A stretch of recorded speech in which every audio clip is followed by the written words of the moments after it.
Sally, you can go ahead. Okay, good morning, everyone.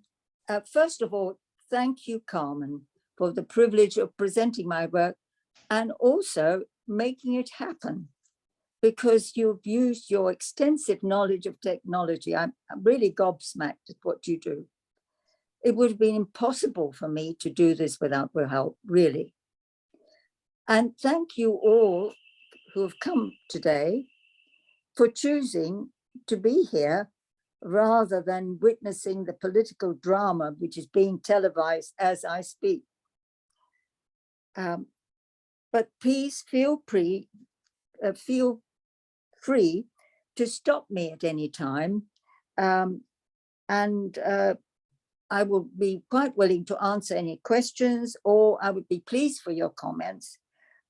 And indeed, if you want to leave, press the leave button.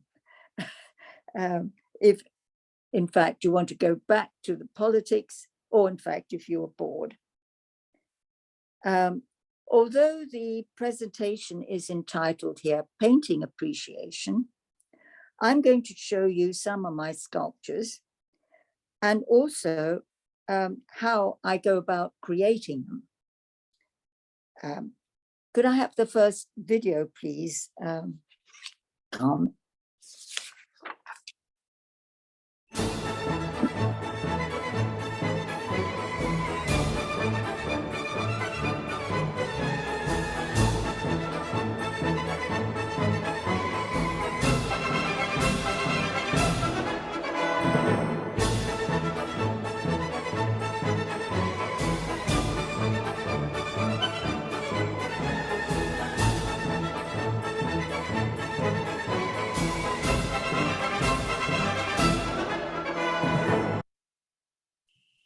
Well, this is fantasy. Now, can we have the next video, please?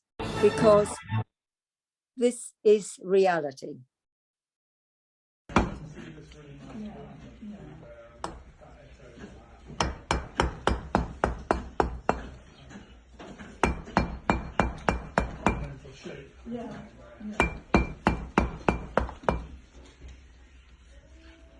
As you see, it is hard work. And without power tools, very slow.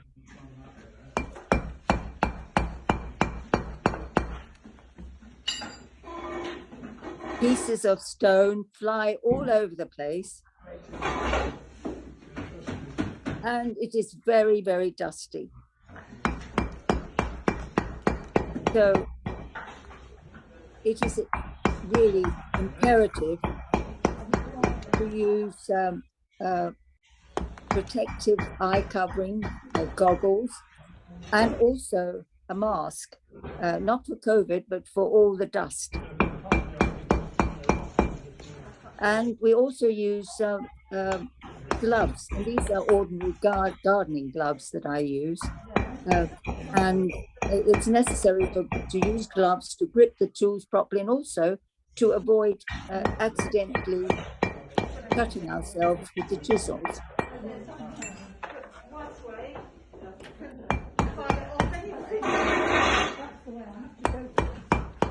I usually work standing up, but sometimes I sit down. And this is the class I work in. I only go there one afternoon a week, and perhaps work for about an hour and a half, and then we take a tea break and then come back to it. I suppose all in all, I only work for about 2.5 hours in the afternoon. So it takes many weeks before I can complete a sculpture. But it's all great fun. There are about 5 of us in the class, and we help each other. We criticize each other's work very positively.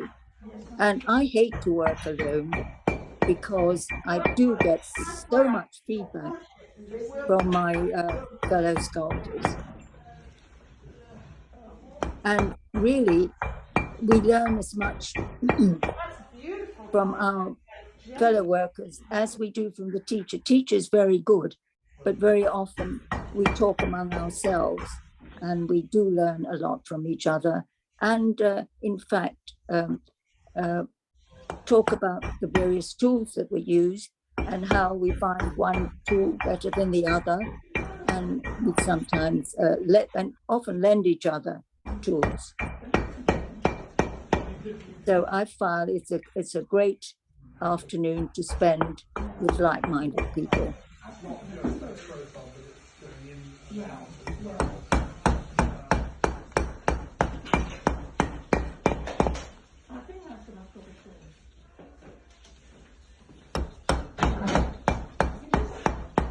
I will show you in more detail some of the tools we use.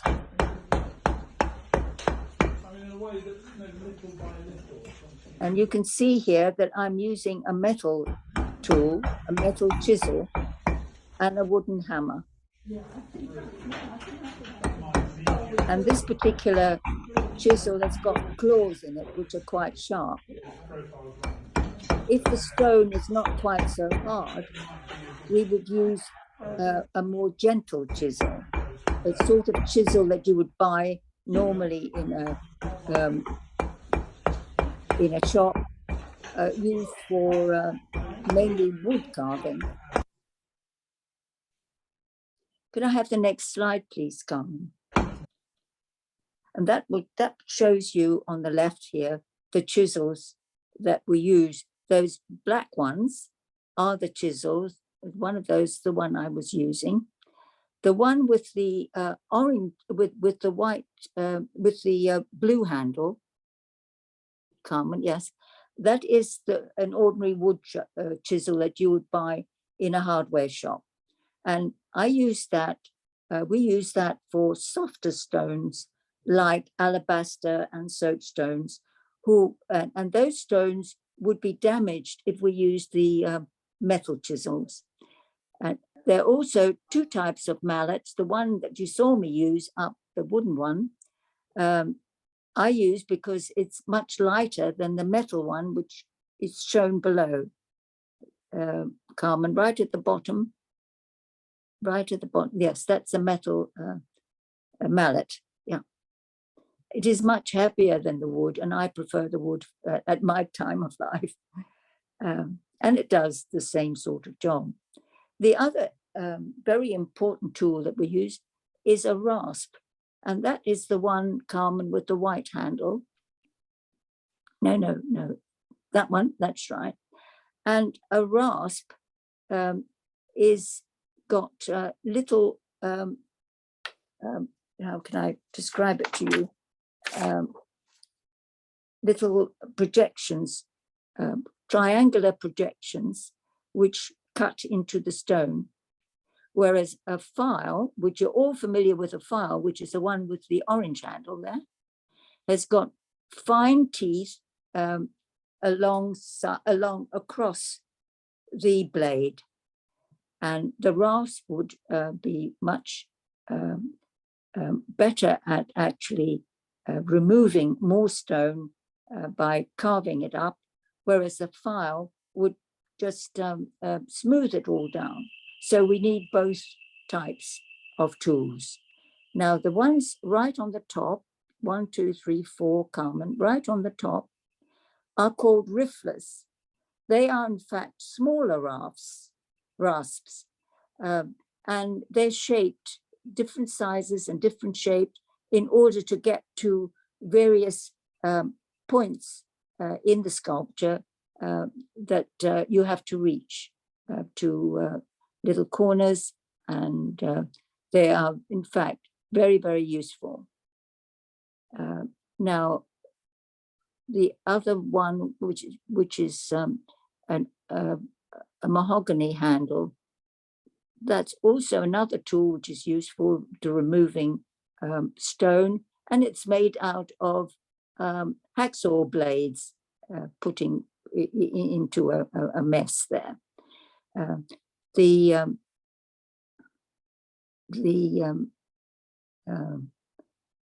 brush on the left is interesting. It's an ordinary pastry brush, which I use for dusting off the dust while I am carving. And the only other tool there. On the right-hand side, right at the bottom, is a sharpening stone, and it's got diamond encrusted. And it's important because the tools do get blunt, the chisels do get blunt, the wood chisels and the other metal chisels. So we have to sharpen them periodically. The other tool next to it is a diamond impregnated tool to really file down and to remove stone. Now, once we have chiseled and filed and our sculpture is complete, there are still lots of tool marks and scratches which we have to remove before we can properly polish the stone. And for that, we use, as shown here on the right-hand side, 12 or 13 different grades of sandpaper, wet and dry. So you can use them dry, but we use them wet to remove all the scratches. And when that is all smoothed down, we do a final polish with this, strangely, a metal polish that you use for cars. It's called autoglym. Perhaps some of you who've done DIY on your cars know about it. It's all autoglym, and it's very, very fine metal polish, and it gives the sculptures a lovely shine. So these are some of the tools that we use. Can I have the next slide, please? Now, I've just started on a new piece of stone. Here it is, about 18 inches long, 10 inches wide, and about 3 inches deep. A friend gave me the stone, which she got from Canada, and it's not, she's not going to do any more work in the future. So she gave it to me. She didn't know what sort of stone it is, except that it looked very, very colorful, particularly when it was wiped, or indeed when it was going to be polished. And I've got this stone here, and I have wiped it with some water, which brings out the color. Otherwise, it's just a plain gray piece of stone. What I'm going to do is to show you, I've only just started on this work, so I'm going to try to show you how I go about it. When we are presented with a piece of stone, like the one I've shown you, it is in fact like a blank canvas that anyone could paint on. So we can do what we like on the stone, not restricted by any particular shape, because you could, very often we order stone and we don't know what sort of shape's going to come, what sort of piece of stone we're going to get. So we can't really plan anything on that stone, and we have to just follow the shape, more or less. But with a piece like that, I decided that I would do something fairly simple to fit into that, perhaps a torso, because of the length and the width of the stone. Fortunately, so before we do anything that is, we have to, we can work out anything we like, we make a model so that we can have a guide when we are actually carving the stone. Fortunately, can I have the next slide, please, Carmen? I found this old model that I had when I was making another sculpture a few years ago. And I thought I could use it as a model for my new sculpture. It is made of plasticine, or sometimes you can make it of clay, any material that's pliable. And it does give you a wonderful guide to get the proportions right on your piece of stone. I used this model for a previous sculpture, which I can show you here. Carmen, the next slide. The one on the right is the one I carved in alabaster. And it was also about the same size as the piece of stone that I am currently working on. After carving it and polishing it, I decided if I sold the stone, I wanted another one to have in my house. So I sent it to the foundry where it was cast in bronze resin, as you see on the left. Now, when you cast bronze resin, you can really choose the color that you wanted in, and I chose black because I thought that it would look very nice in black.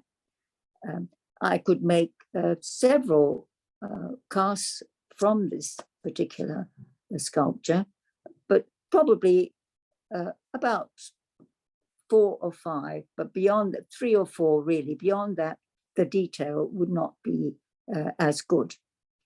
So having got this model, have the next slide, please. I was able to draw on the piece of stone. And as you can see here, on the left-hand side, I have already chiseled around the drawing. On the right-hand side, it's still pretty rough because I haven't got there yet. Can I have the next slide, please?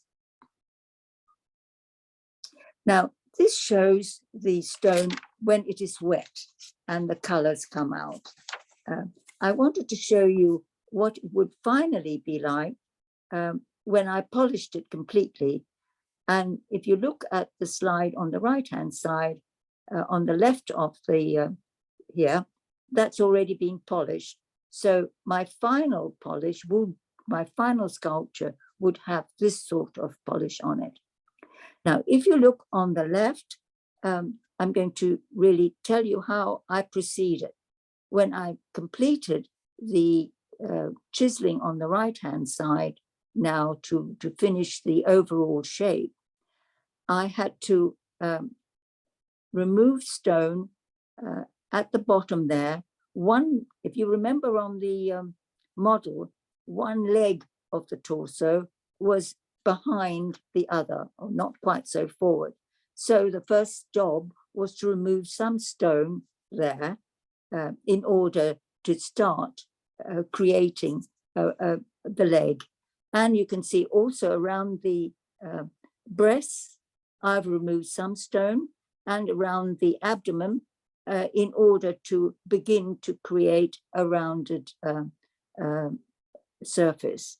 Next stone, please, next slide. And then having the next job is to round the leg as I'm doing that. I think it's a video and you can see what I'm doing. See, I'm shaping the bottom leg there.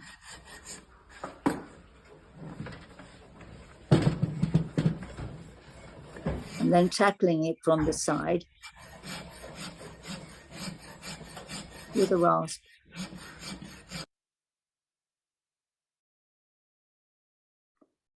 Next slide, please. Right, now we come to my journey. This is my very first sculpture. When I retired about 30 years ago, I was inspired by a visit to the Barbican, where the sculpture of one of our very famous sculptors, Eric Gill, had a retrospective exhibition. His sculptures are mainly in stone, and I thought, my gosh, I would love to do that. But very few schools were teaching stone carving, and I thought I have to start somewhere. So I went to a class in Kentish Town, which was I think a lovely, lovely class. We could do whatever we liked. We could find found objects and create something. And then I think the last term, we were given a bag of clay and were told, just create something from that. And I did just that. I did this sculpture, first in clay, and then we were told how to produce a cast, which we did with our teacher's help. And I then lugged the cast to my house in the country, where I had a drive where I could, my husband mixed some cement and stone and sand to create concrete. And between us, we poured the stuff into this a cast. And lo and behold, when we removed the cast, there was my first sculpture. And it's been in my garden now for 30 years. And it's grown really quite beautiful with all the mold. I think in the beginning, I poured some yogurt on it to create mold. But in fact, ironically, I think it's one of my best sculptures. It's at the time that you make a sculpture, you're often very critical of your work and you don't like it. But very often months later, or maybe years later, you think, well, no, that's not really quite, that's really quite good. And this has happened to me several times. Could I have the next slide, please, Carmen?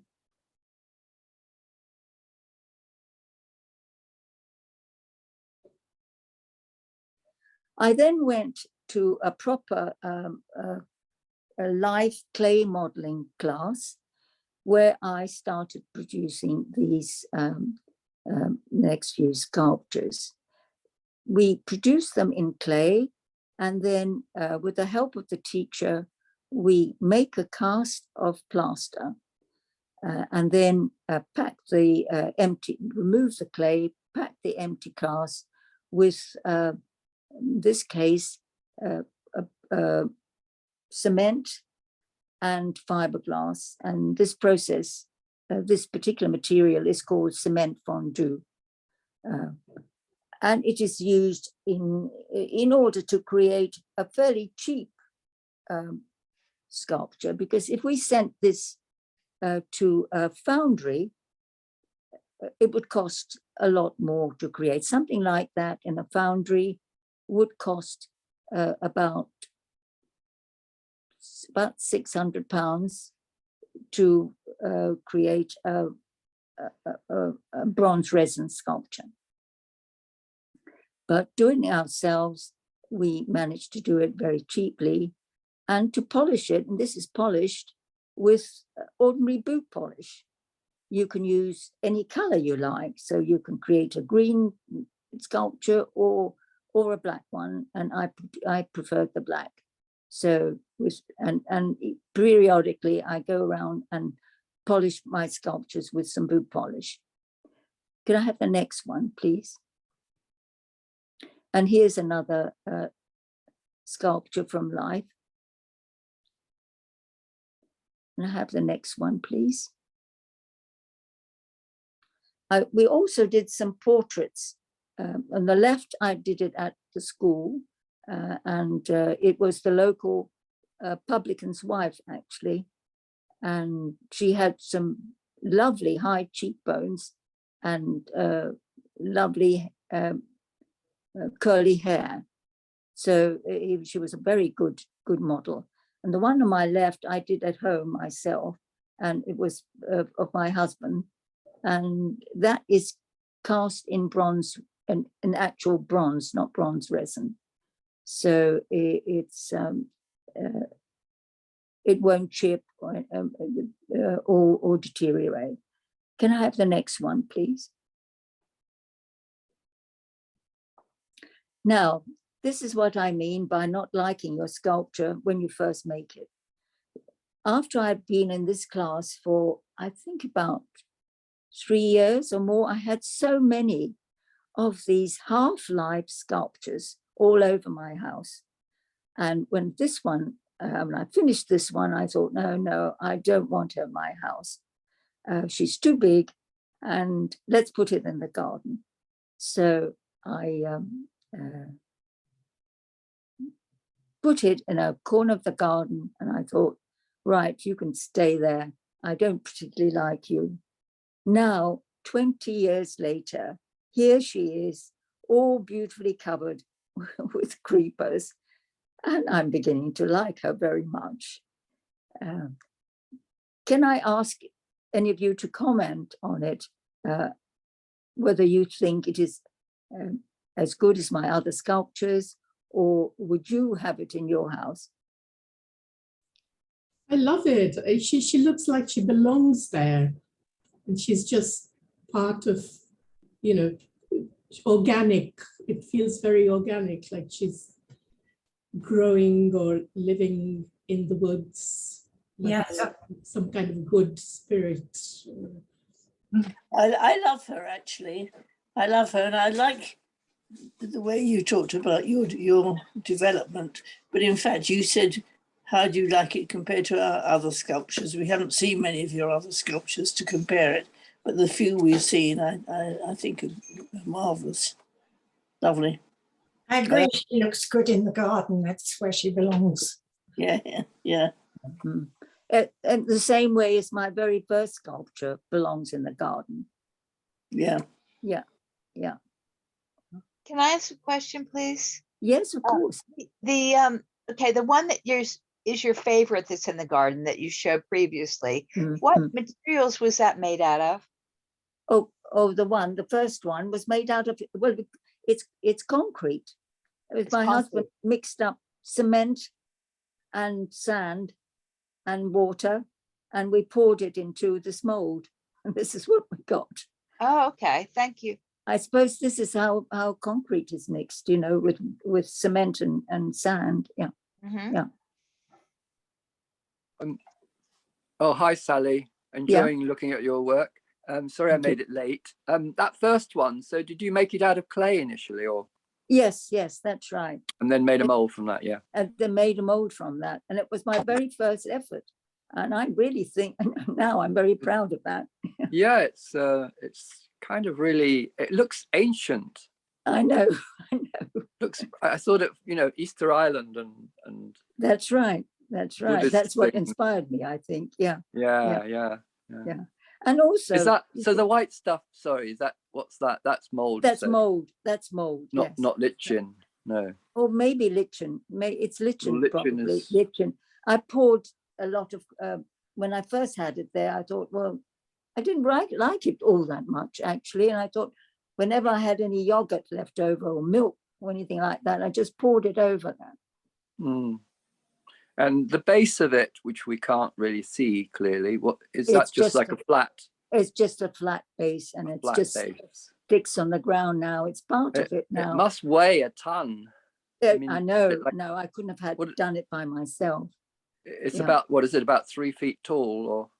Oh, not quite 3 feet. I would say about 2.5 feet. Yeah. Right.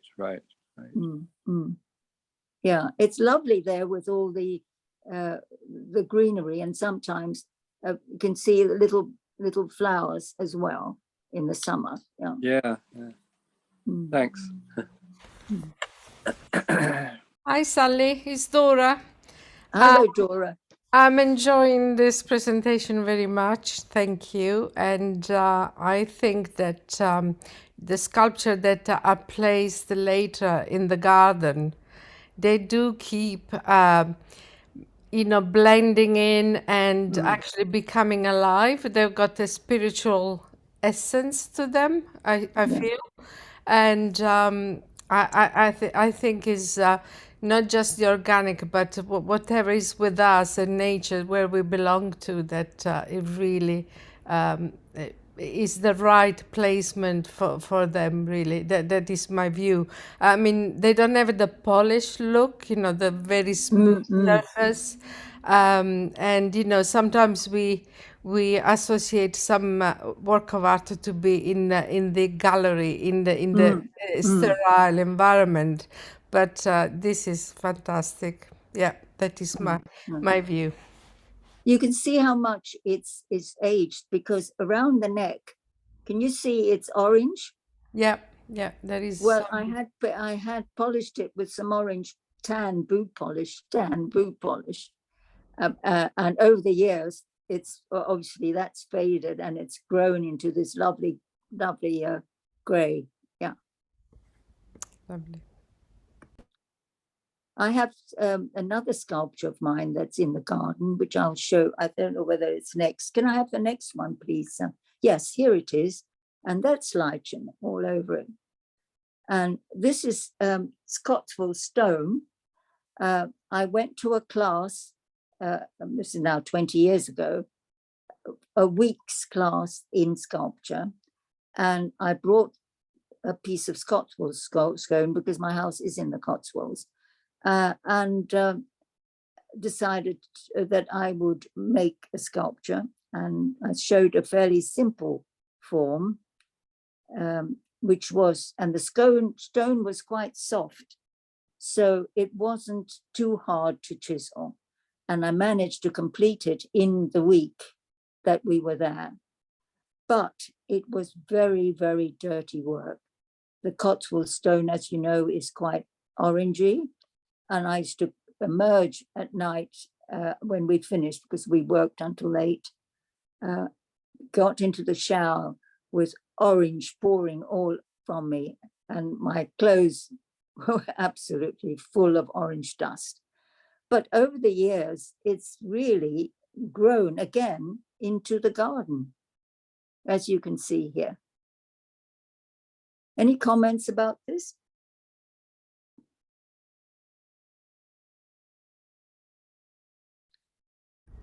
Obviously, this is a little bit more abstract. Yes. And it's very geometrical, and curved lines suggest some form of human forms, perhaps. That's right. That's right. Yeah. Yeah. Okay. Can I say? Oh, sorry. Go ahead. Go ahead. No, I was going to say thank you for this, and I'm really enjoying your work and the way that you've shown us how you produce it. And I do particularly like the ones in the garden because they're organic, and like you say, they've come to life as time's gone on. And I particularly like your figures as well. Mm-hmm. Thank you. Thank you. Thank you. Can I have the next slide, please?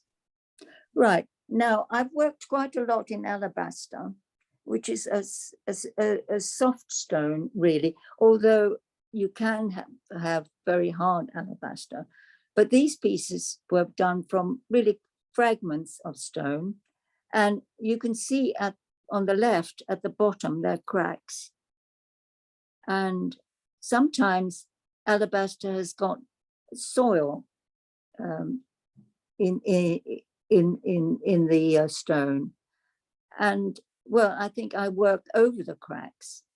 And I think it gives these, I don't know if you agree, but it gives the sculpture a bit more life.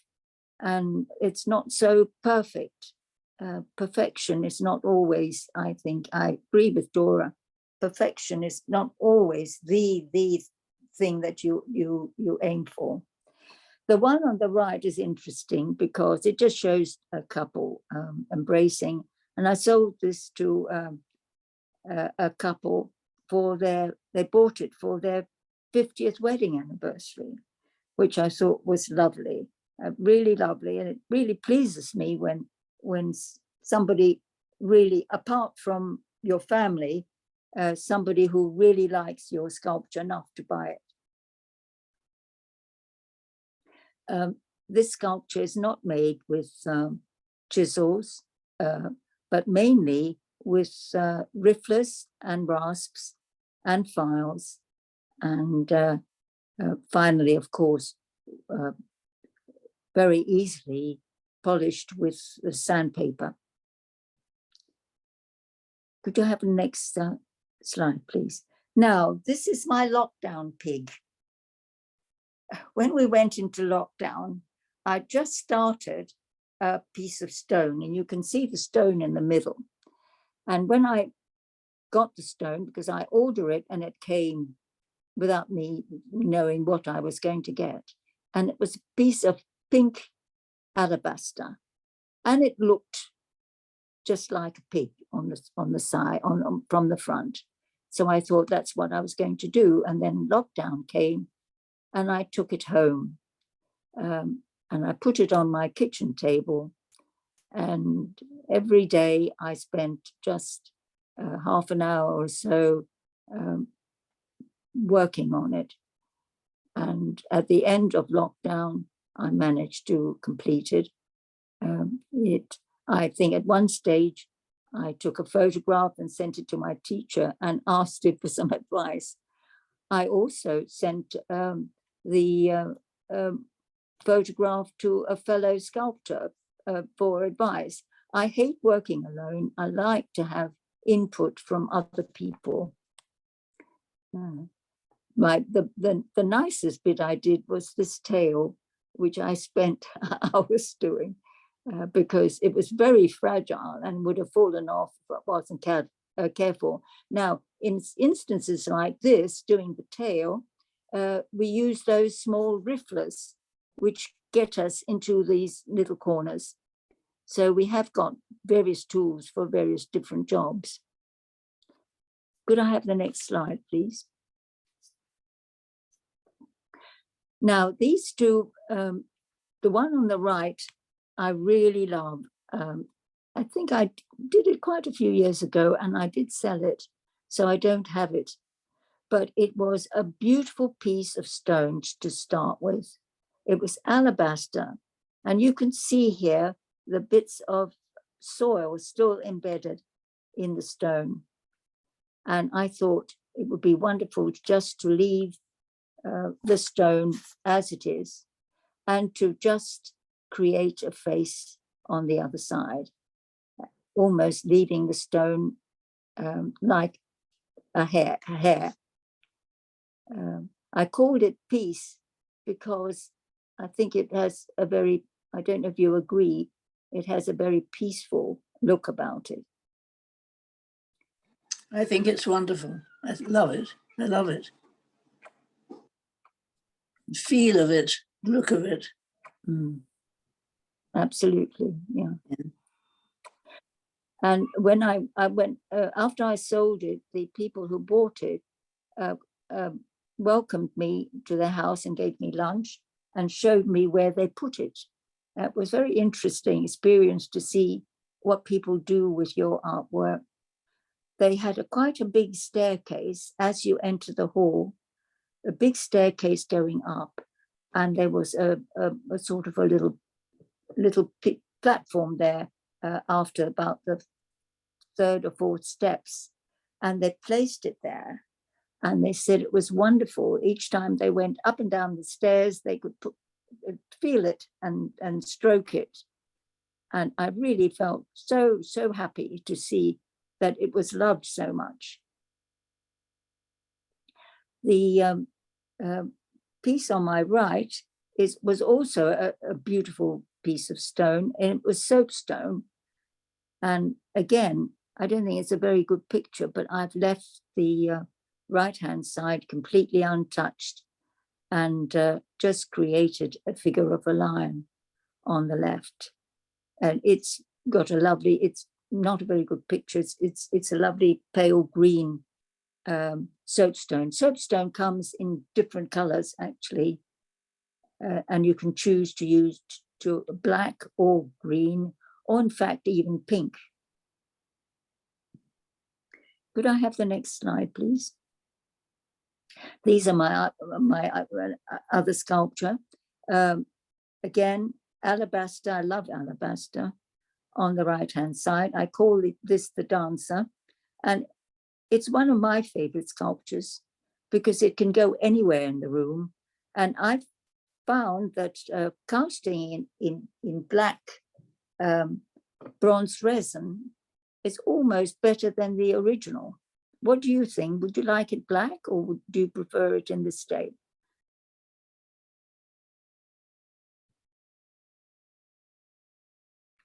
Any comments from anybody? I like the black. I think it's more dramatic. Yeah. And it reminds me a lot of, there was one sculpture in that Artichenko show at the Esteric. Yes, that's right. A green figure, really elegant. It reminds me a lot of that. It has the same elegance and strength. Oh, That's true. beautiful. And it's also easier to put in a room against a white wall. Mm. Yes, I was going to say it depends where you're putting it in a room, I think, whether I'd like the dark or the light. I mean, if it was in a dark alcove, it would be beautiful in the original colour. Right, that's right. Yeah. With good lighting. Mhm, mhm. My sculptures, as you see, are mainly rounded, apart from, of course, the piece and the others where I have to actually work with what stone I get. But this was a blank piece of stone, so I was able to do that. And whenever I have that, I tend to make rounded pieces. I'm very much influenced by Moore, I think, who also, most of his sculptures are quite rounded. Can I have the next slide, please? Now, this is a question for you all. I was inspired by a famous artist, famous international French artist. Can you guess what inspired me? It was a painting. In fact, lots of paintings of this particular person. Matisse? No. No. Is it art? Picasso? Picasso's right, yes. Yeah, I can see the painting. Or the Marie-Therese, does yeah. that ring a bell? Marie-Therese. Yeah. Yeah. Well, I'd been to I'd been to a very big exhibition, a Picasso exhibition here. Then I went to Australia and it was there as well. And I think I'd been to about 3 exhibitions. And in one of the exhibitions, there was a whole room of Marie-Therese. And it was this particular shape and this figure that really haunted me. And I thought, well, I'm going to produce it in stone. So here it is. Yeah.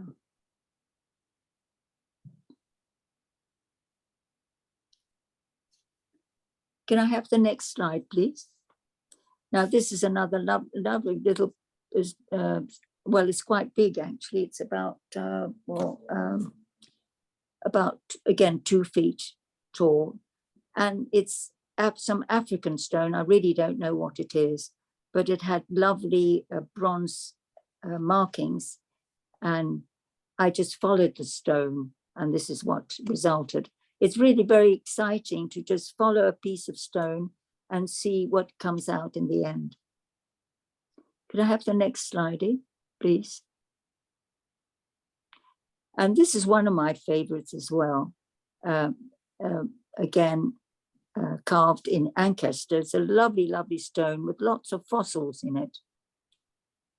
And the one on the right is cast again in bronze resin. Could I have Hi, Sally. Hi. Yeah. Did you work from a model, or was that just like No. Your... I had a blank piece of stone. I had a proper block of stone, and then I made obviously I always work from a little plasticine model that I made. All right. Yeah. So how big is this one?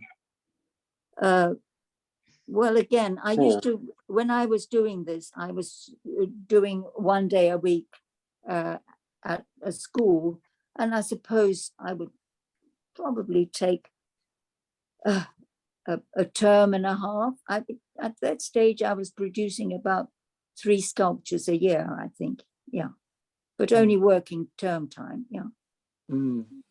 And what is it you particularly like about this one? Oh, sorry, I stopped you there. Sorry. I think because I love shapes, rounded shapes, and I love the back in this, and also the knees, the whole model. Ali, are you saying that you do plasticine each, first of all, to get an idea? Yeah. Yes. but when I'm presented with a blank canvas, like what you do when you start painting something, you decide what are you going to paint, you know. But when I'm presented with a stone, like the one which I call Peace, then I don't do a maquette. I then follow the stone. Okay. This is a beautiful piece of stone. Yes, it was a lovely stone. Yeah. What is the name of it again? It's Ankester, Ankester. And it's a very good stone to work with, because although it's hard, it's not soft like Ancaster, like alabaster or soapstone, but you don't have to worry too much about it cracking or bits flying off that you don't want to fly off. It's very true. It's very lovely to work with, actually.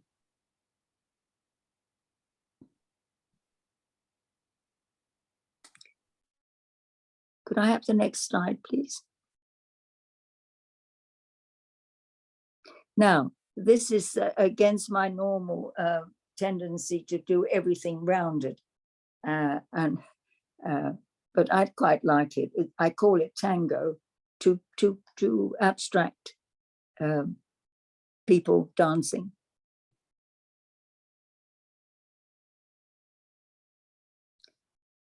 Could I have the next slide, please? Every sculptor has to produce mother and child, no matter how. You always find in everybody's repertoire mother and child, and these are two of my examples. Again, they are cast, bronze resin casts from carvings.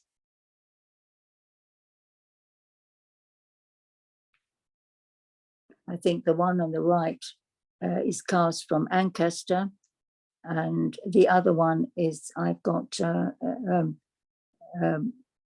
alabaster. Could I have the next slide, please? There's another torso that I did early in the piece. Again, this is not Ancaster. Again, a lovely stone. It's not Ancaster, but it's called a Pita, and it's like a French equivalent, I think. And you can't see it here, but in the armpit on the right-hand side, I found a shell which I preserved.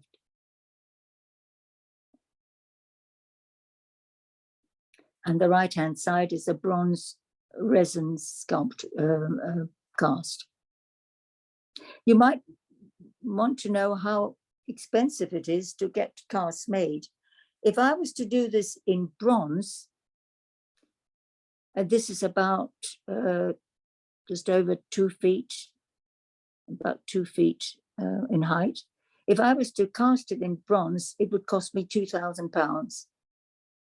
In bronze resin, probably in today's money, it would be about £900. Probably a lot more in bronze, actually. Bronze resin is actually bronze with a bit of resin in it. And so because you don't use as much bronze, it is not quite so expensive. Could I have the next slide, please? And this again, alabaster, pink alabaster. The one on the right is a bronze resin of one I did a long time ago. And in fact, it's very deceptive in the photograph because it's a much bigger piece than these two little ones that I produced. Again, you can see with alabaster, you get cracks because it's quite friable. So you have to be very careful when you sculpt it, not use any chisels, because if I use chisel, that little piece on the side there would completely torn off. But I quite like the cracks. I don't mind them at all. How would you feel? Would you buy a piece that had cracks in it? Absolutely, yeah, it's part of I would say Complete. definitely. Yeah. I really find your work inspirational, Sally. This is I can almost feel them in the palm of my hand when I touch them. Thank you. Thank you. They're lovely. I would like to know, how did you find good teachers in classes? Well, I generally gravitated to classes near not far from where I live. Mm-hmm. And my first lot of classes I did was in Hampstead Garden suburb. It was really an annex of the school. And then they moved to East Finchley and they produced a lovely building, which was for sculptors, except the management was so bad, it went bankrupt. So the school had to close. But I now go to the Hampstead School of Art, which has got wonderful teachers and good facilities. And really, I couldn't wish for a better school or better class. Yeah. Can I ask you, do you work with Paul Badger? Yes, I do. Yeah. Yes, no, I know him. I think he's great, fantastic. Yeah, he's a as wonderful teacher.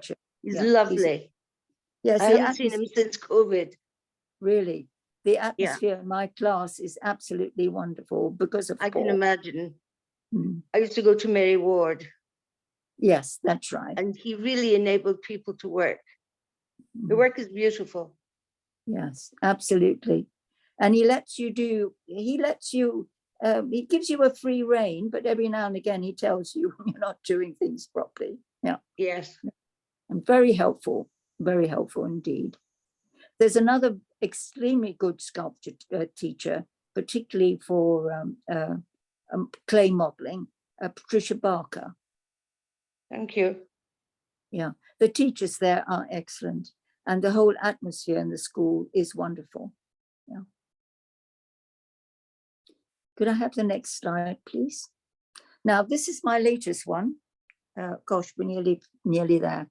And it is, that was the piece of stone on the top there that I was presented with. And I've gradually turned it into this hound, I call. And it was a very, very hard soapstone.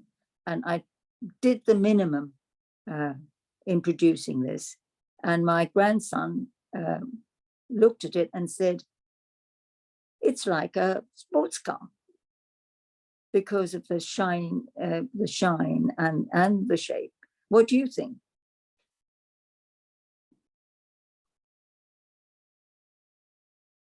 Yeah, it's got a sort of Batman car feel about it. I guess because it's black and shiny. Yeah. Funny that, yeah. But yeah. It's a very powerful piece, I think, Sally. Yeah, it is. Yes. Yeah, it's very powerful. Yeah. When did you make this? Sorry. Just recently. That's my last piece of sculpture before this present one that I'm doing. Yeah. Yeah. It's amazing when you look. It's amazing when you look at the original stone how it's ended up so smooth and shiny. Mm-hmm. I find it like a play between the animal and the machine. You know, to me, it looks like a jaguar. That's right. Composite of both. Mm. Mm. I admire the talent to be able to look at a piece of stone, which to me looks quite shapeless, and to make something so beautiful out of it. It's what goes on in your head, Sally. No, but really, what we do in our class is lovely. We have this piece of stone, new stone. Everyone's very excited, and we all stand around and say, "Well, what can you see in that?" When you have a block of stone, that's a different thing, you know. But when it's like this, and we all see different things, and this started off as a horse, and then it became a dog, and then it ended up as a hound. I mean, you know, as I removed more stone, it just grew into different things. Yeah. Well, we're reaching, oh gosh, I think I've got only a couple of minutes left. Could I have the next one, please? Yeah, this is made with wire and plaster. And this is one piece, which when turned into its different size, produces different effects. Can I have the next slide, please? And this is my family had dachshunds, so I had to do a dachshunds. So what better than to copy what's his name? Wonderful sculptor, Breska, who in fact died very early in the First World War when he was only 30. And this is one of his sculptures is in Kettle Yard in Cambridge, and I took a photograph and tried to copy it. Can I have the next slide, please? And that's the end of my sculptures. And I thought that I'd just give you a flavor of my Chinese brush painting that I also do at Hampstead School of Art. And the next, these are some of the ones I've produced. They make very nice cards, actually. Could I have the next one, please? And that's the final one. The herons inspired by my walks in Regent's Park during COVID. And I kept taking photos of a particular heron that was always in the same place. And as you can see, there are many images of herons when they stretch out their necks and when they go all hunched up, and they're lovely when they're all hunched up. Really lovely, lovely sight. Well, that's all for me today. And thank you so much for listening. It's been a marvelous presentation, Sally. Thank you very much. Lovely work. Perhaps you ought to add that very much. Thank you. you're a marvelous cook as well. Sally, can I ask you? Yeah. Did you do art before, or did you just emerge after retirement? Because your work is multi-talented. No, I only started doing it when I was probably a year before retirement, when I was about 60, 61. Thanks. Yeah, no, it's. And As a matter of fact, when I was doing art, when I was say about 11, my teacher told me I was rubbish. Oh, that's an incentive. And it looks very, very exhausting with your chipping away. Yeah. Something that you continue to do. Yes, it is tiring, but it's lovely. I feel lovely afterwards. I mean, I feel tired, but it's very, very satisfying. And also, I love being in a group of younger people. Yeah. Thank you, Sally. That was wonderful. Thank you. Very talented. Yes, thank you, Sally. I mean, on behalf of HUK Islington, I think it has been a wonderful journey. And let me just read on the chat, you have Mona telling you, love your work and working shown in your presentation. Thank you for sharing. Yes, and I think it's everybody thinks the same. Yeah. It has been a great journey through your path for sculpturing and also painting. That's wonderful. Thank you. Well, thank you, everyone, for coming. Yeah. Thank you. Yeah, thank you. Bye. Bye.